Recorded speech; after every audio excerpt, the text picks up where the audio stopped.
I was born in 1986, so by the time I was in my early teens, it was late 90s, early 2000s. There wasn't a huge YA section, at least in America. It was kind of this little shelf in the very back of the store, and I read Robin McKinley's The Hero and the Crown when I was 12 years old, and Garth Nix's Sabriel. Some, people say it's like Sabriel, like the pronunciation of that. I say Sabriel. Those two books changed my life, actually, because one, it made me realize I loved reading fantasy. I'd always been like a big fantasy nerd. I loved fairy tales, folklore, all of that, anything with magic and dragons. And those books kind of made me realize that there were adult, versions, like big books with fantasy in them. And then they also made me realize that I wanted to write. I wanted to write stories like those. And The Hero and the Crown and Sabriel both feature like really strong, independent, interesting heroines. And I've always been, really interested in heroines. I am a huge Star Wars geek. I love Indiana Jones. Basically, like all of Spielberg and George Lucas's films shaped my childhood. But I would watch those movies and I would want to be Han Solo or Luke battling Vader and losing my hand and screaming. And I never really got to see the girls save the day, but then I read these two books where the girls got to, save the day and fight dragons and slay monsters. And there was still a little bit of romance, which I'm a big romance nerd. So those two books really kind of shaped me, shaped the course of my life. They kindled this desire to read and write fantasy, and I began writing these really bad rip-offs of those books. And I actually got really into Harry Potter soon after that. I think when I got into Harry Potter, the first 3 books were out, and I became addicted to them. And then I went to all the midnight release parties, and I began writing Harry Potter fan fiction, like really bad Harry Potter fan fiction. And yeah, after that, I wrote fan fiction for a couple years, and then it wasn't until I was 16 that I actually got the idea for Throne of Glass, my first book, which was my first original idea that actually had some meat to it. Because until then, if I had had an original idea, I kind of vanished after 2 chapters. But just reading those 2 books when I was 12, and then reading the Harry Potter, books, just made me love reading and writing and the whole, geek world. I use quotes with that because geeks are awesome. I am a geek and I am proud of it. I think I'm inspired by storytelling in any medium. Sometimes I'll read a book and it'll just it won't be necessarily the book, but maybe a certain emotion in the book that will inspire just a random idea for a new story. Or I'll watch a movie and get inspiration from really unexpected films. I don't know, I love the Alien franchise, the Predator franchise. And you wouldn't think that those would lend themselves to writing epic fantasy, but they totally give me ideas. And I actually watch a ton of TV. I probably shouldn't even say this, but I watch way more television than I should. But I think I kind of gravitate towards television because the way the stories are told and the way the characters are developed reminds me of reading a book where, each season is kind of a book in a series and every episode's a chapter. So any kind of storytelling makes me excited and gives me ideas. I love Disney films, so I grew up watching Disney, and I would watch Sleeping Beauty, and I wanted to be Prince Philip battling Maleficent as the dragon. And I don't really know where that came from, but I was just always interested in the heroines that got to save the day, but were also real people. I think with strong, these days we say strong heroines, and people tend to assume that means physically strong and kick butt heroines. But I think a strong heroine can not have the physical skills and still be a strong, interesting person. And I think nowadays we want more, fleshed out, heroines. But I grew up watching Buffy the Vampire Slayer, which is still one of my favorite TV shows. And Buffy was this perfect example of the heroine that I'd always wanted to read about and watch, where Buffy could save the world. Buffy was the Slayer, who was destined to save the world and fight the vampires and the monsters and the creepy crawlies. But she was also a cheerleader at the beginning of the story and was very feminine. And her girliness was never seen as a weakness. Sometimes Buffy's feminine side helped her save the day, and it made her a stronger, more compassionate character. So Buffy was always this well-rounded, very real character to me, and I think Selena, my heroine, kind of follows in that vein, where Selena loves to dress up and go shopping. She certainly indulges her, taste for luxury, but she also enjoys, being physically active, and sometimes enjoys like torturing and killing people, which makes her sound really awful. But she, has these different sides to her, and she just kind of walked into my head fully formed, but I tried to make her not just, fit into one box. I like that she, is a person that can't really be, slotted into just, she's not just a physically kick-butt, tomboy heroine. She's also very feminine and doesn't apologize ever for being a feminine character. And she's not entirely perfect, is it? No, and I like her being totally flawed. It makes her really interesting and unpredictable. I've been writing her, for 11 years now, and she still surprises me. But I've learned to listen to her, or else she gets like really unhappy. I spoke to Sammantha Shannon, and she said there was 2 questions she wants to ask you. Oh my god! So I can 2 questions. Okay, that's awesome. First of all, hello, Sammantha. What's up, girlfriend?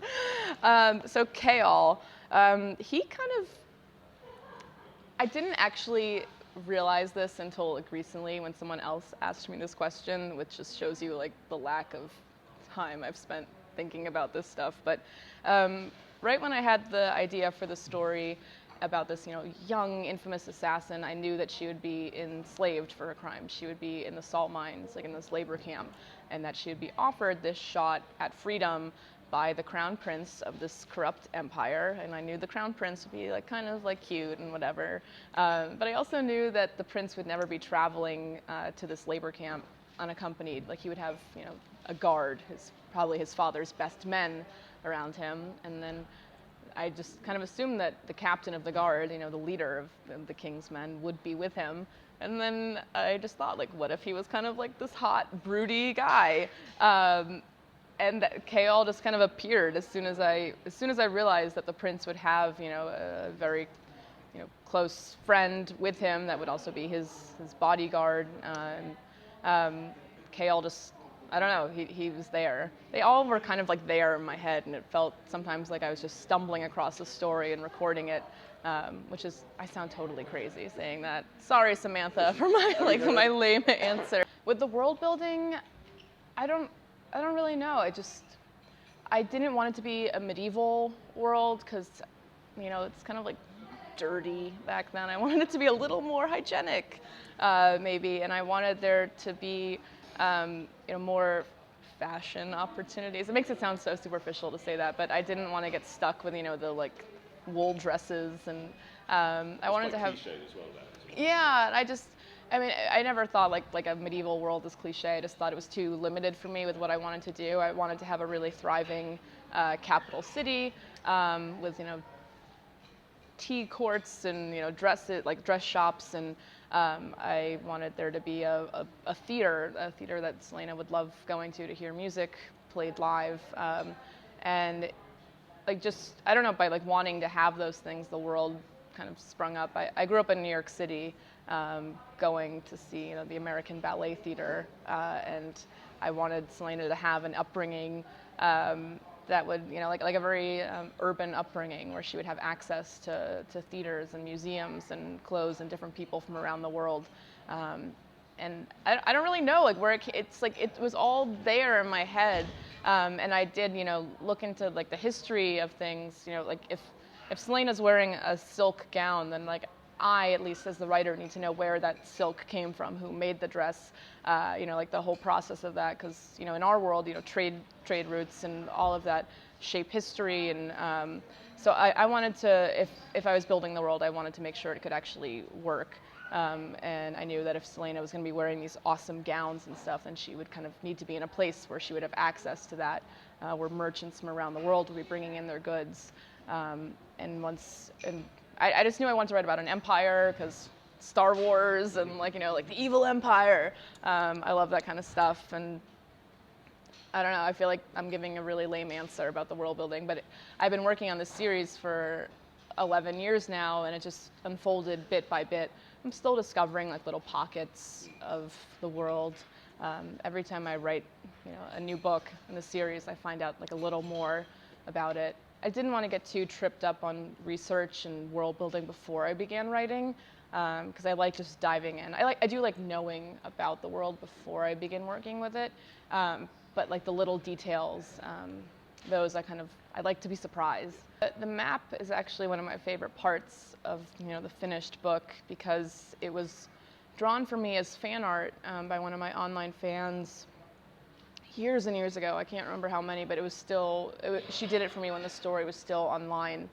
This woman lives in Israel, and she emailed me out of the blue saying, "Hey, do you have like a little mock-up of the map? Because like for my hobby," I think she's a lawyer, but for her hobby was doing these beautiful Lord of the Rings-esque maps.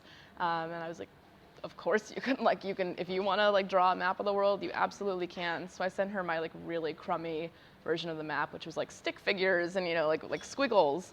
And then a couple weeks later, she sent me back the most beautiful rendering of basically what was in my head. She was able to transform it into something real. And then years passed, and when Throne of Glass was finally in production, in the process of becoming a real published book, Bloomsbury emailed me saying, "Do you have a map that we could use to send to a designer so they can make the map of the world?" And I said, "Well, do I have a map?"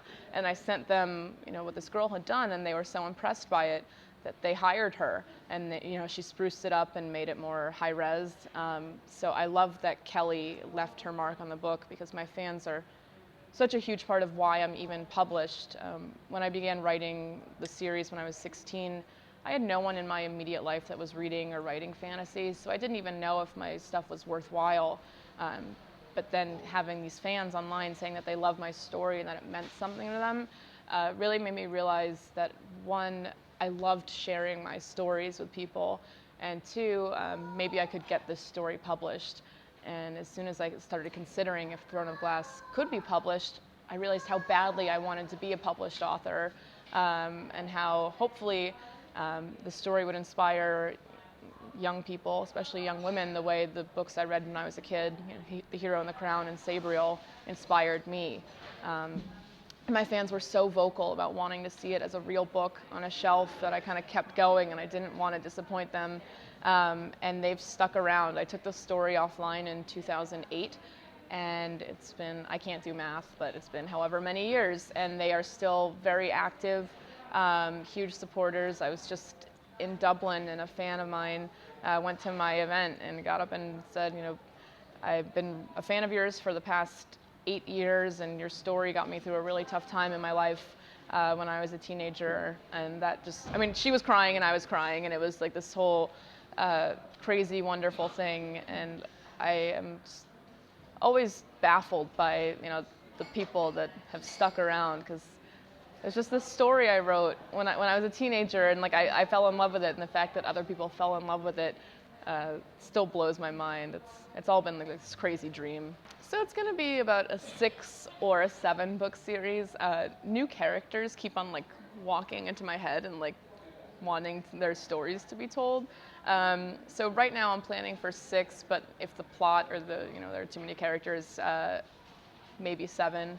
I'm working on the 3rd book right now, which should be out in fall 2014, so around a year from now. And soon I have to begin work on the 4th book. And I actually have a brand new fantasy series that's, I guess, geared towards an older audience that'll be out starting in early 2015. And that is it's also fantasy, kind of different world from Throne of Glass, but I'm really excited for that one as well. Yeah, I think right now the current title is A Court of Thorns and Roses. Yeah, so that's, yay!